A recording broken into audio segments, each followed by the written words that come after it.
This video is linked to the later Middle Ages, which is covering the period approximately 1300 to 1500. I'll do it all in one lecture and one PowerPoint slide. So this is the end point of the class, finishing right around the end of the Middle Ages, around 1500. So, and I'm just squishing it all into one.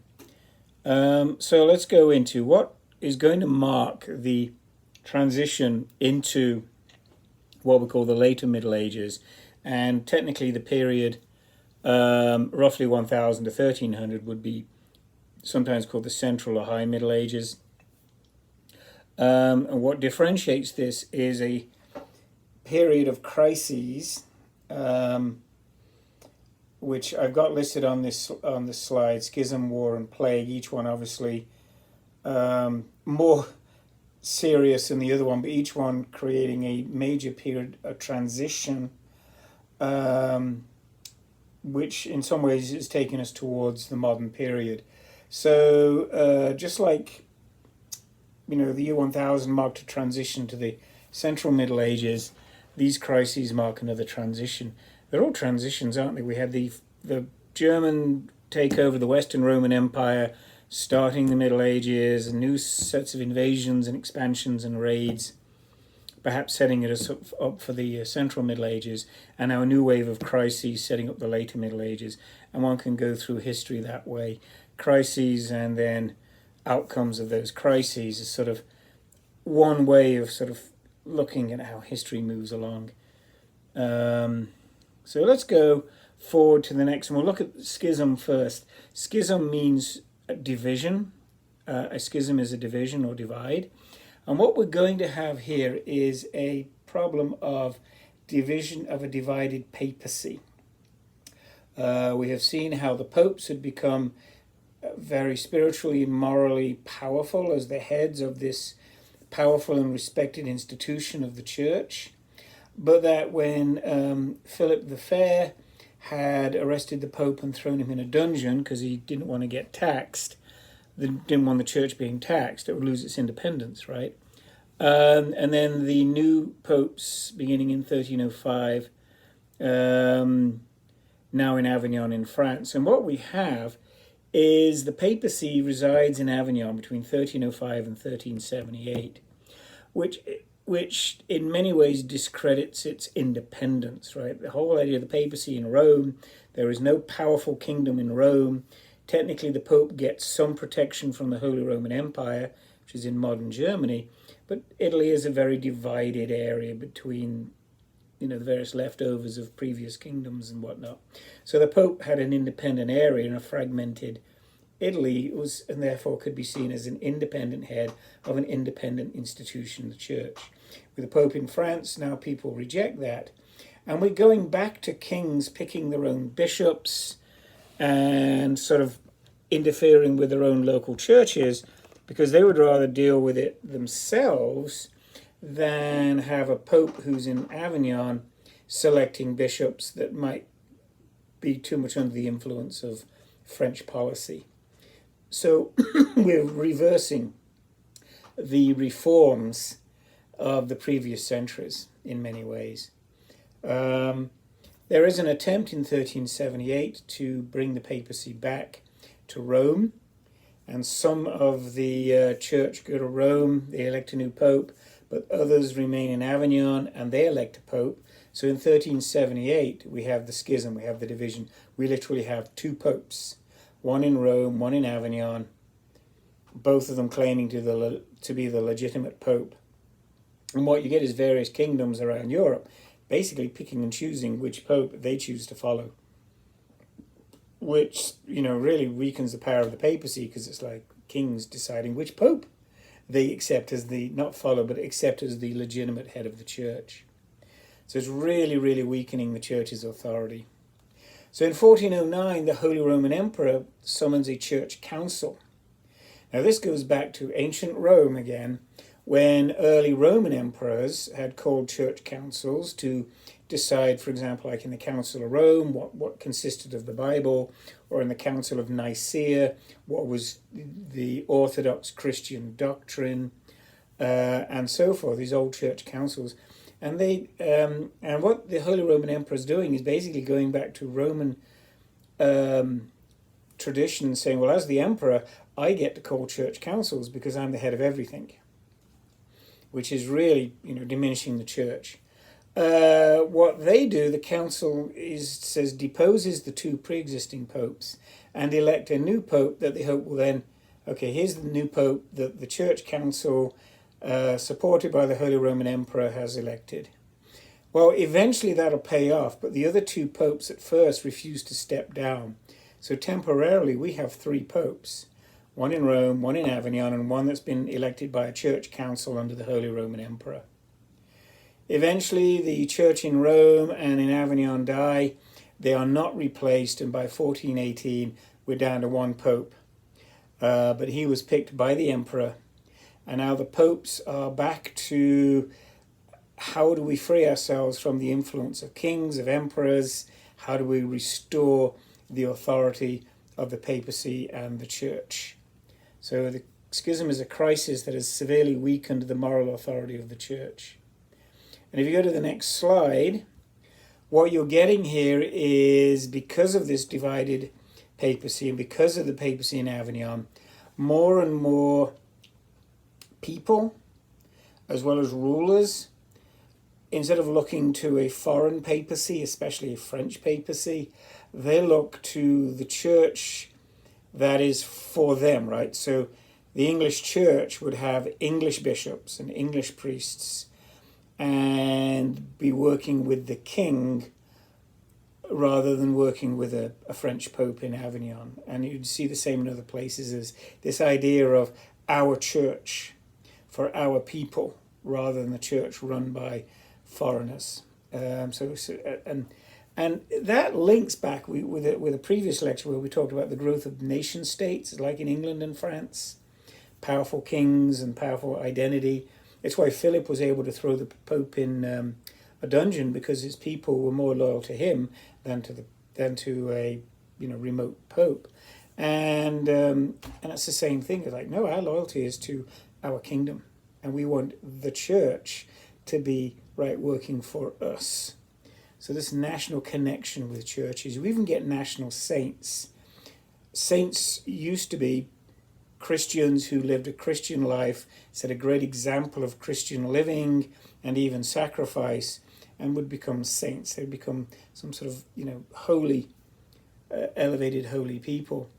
Now you get saints who are, for that country, like Joan of Arc, who defended France successfully against the English, becomes a French saint because God helped her save French from the English. So you get this national identity even with saints and even with how a church operates. There are other corrupt practices that's in a way making the church worldly and nationalistic, right? You're putting a national flag in a church, that blows the whole thing, right? The church, a religion is supposed to be not about the worldly, not about the political, not about the earthly. You put flags in a church, you've just gone all the way back to all of this corrupt, worldly, political thinking. Indulgences are another corruption. This is money-based. Because so few people, so few kings often support a pope in a foreign country, the church is desperate for money. So it sells indulgences, which are basically when people commit sins, they can sort of confess to the priest. The priest says, oh, yeah, that's going to God, and God will have you spend less time in purgatory. And by the way, if you pay me money, we'll make it even more. So basically paying money to the church, and they acknowledge, they can't dictate how long you spend in purgatory, but they acknowledge, right, that you spend less time in purgatory before going to heaven, depending on how much money you give the church. It becomes a fundraising corruption. So we have political corruption, nationalistic corruption, we have indulgences. One positive that comes out of this is the Devotio Moderna. And Thomas à Kempis's book, Imitation of Christ, is coming out of this Devotio Moderna movement, and we'll talk about that when I talk about campus beginning of week 5. Communities and individuals basically now focus themselves on practicing Christianity. And we saw that with church reform, right? With parishes and people wanting to work with their church and their parish and so forth. It's always been there, but there's a renewed emphasis since, again, the church is getting corrupt and political.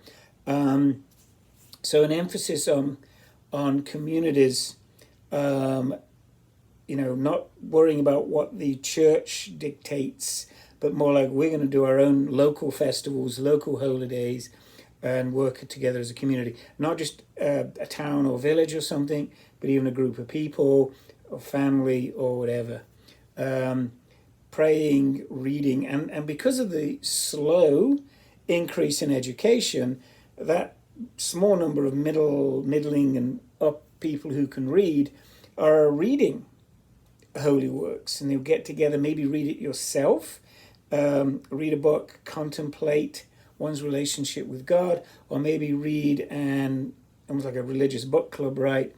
Discuss with your group, your little community of believers. So the Divertio Moderna is a way of religion becoming more local, more community, more personal. They love their festivals and holy days, where you have these street fairs and festivals and things, and the community all comes together and celebrates.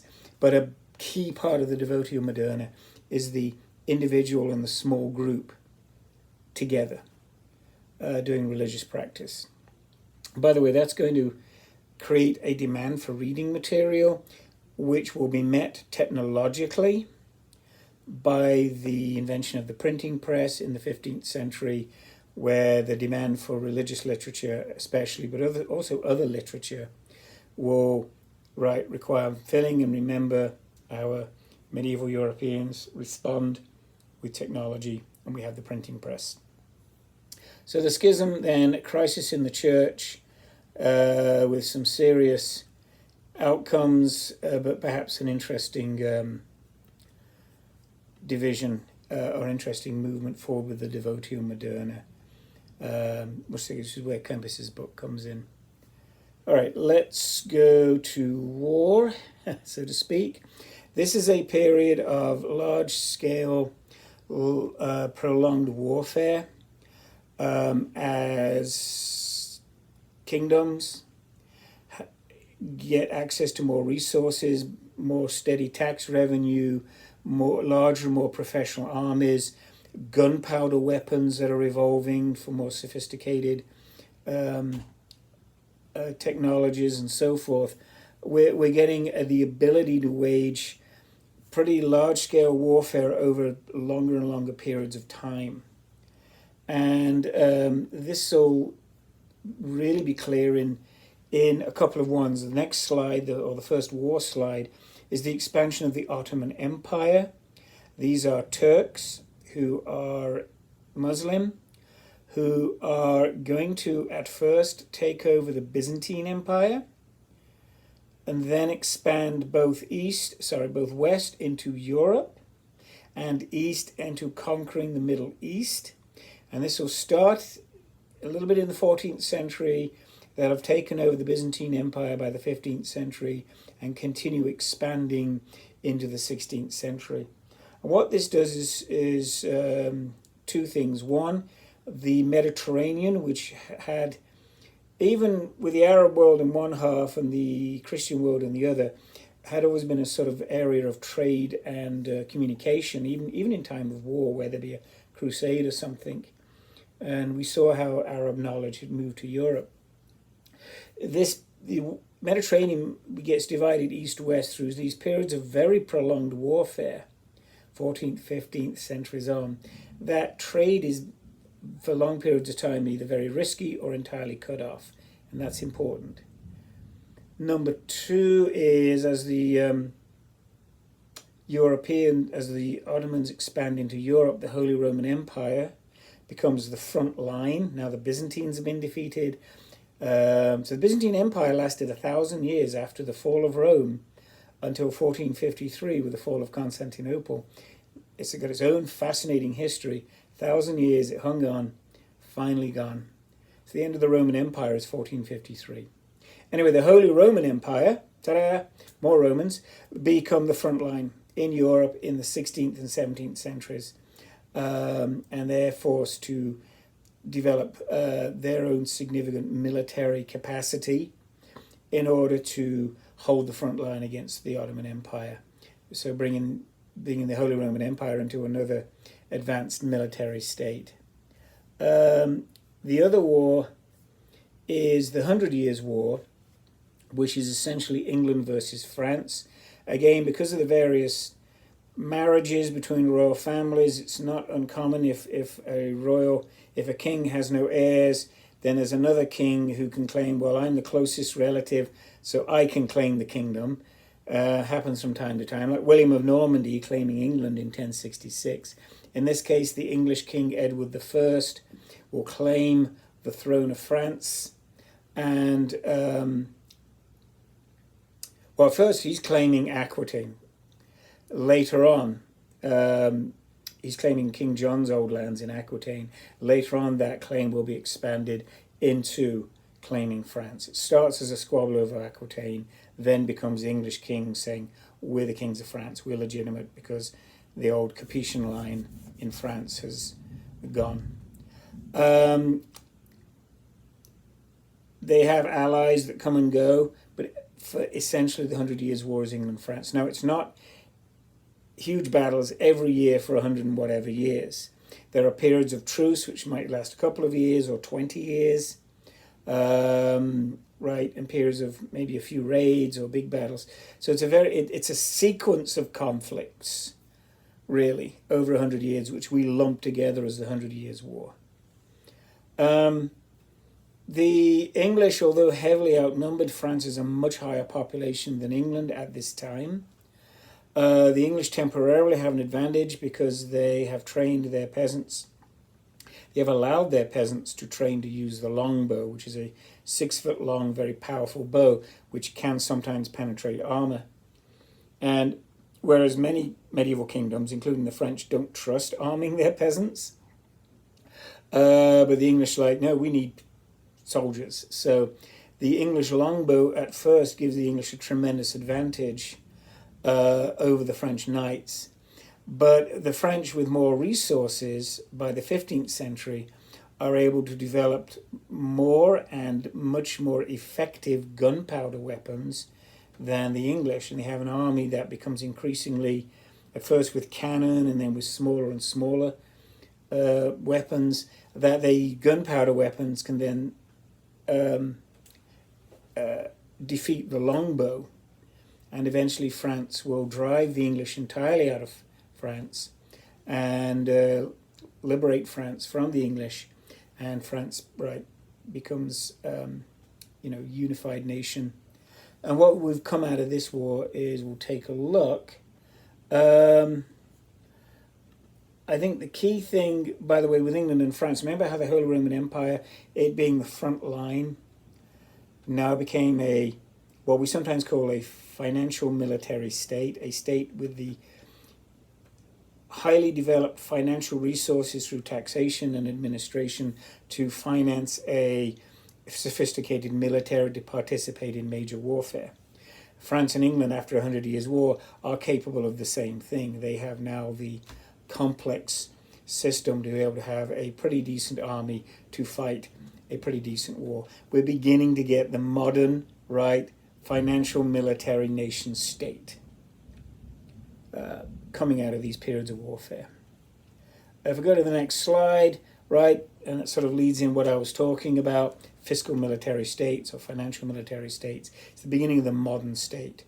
And that very much is the case today, that although in the 20th century, second half of the 20th century, so relatively recent history, governments have involved themselves more in creating infrastructure and social programs, but for the most part, the military is still a huge part of the budget.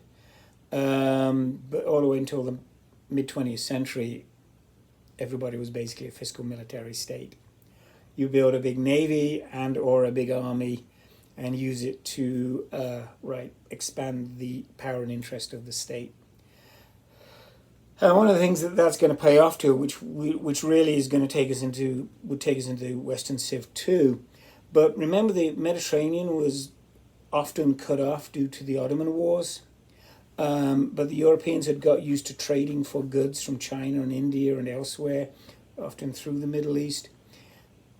By the 15th century, the Europeans are going to try and look for new trade routes. At first, the Portuguese in the south of the Iberian Peninsula will work their way around Africa to get to the Indian Ocean trade routes to get the spices and other goods that they're looking for.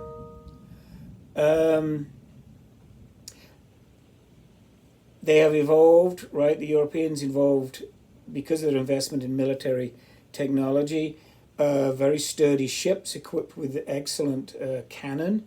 And the Europeans find, as they seek these new trade routes to the Indian Ocean, their gunpowder weapons, especially those on their ships, give them a superiority over those which haven't yet built up quite the fiscal military state.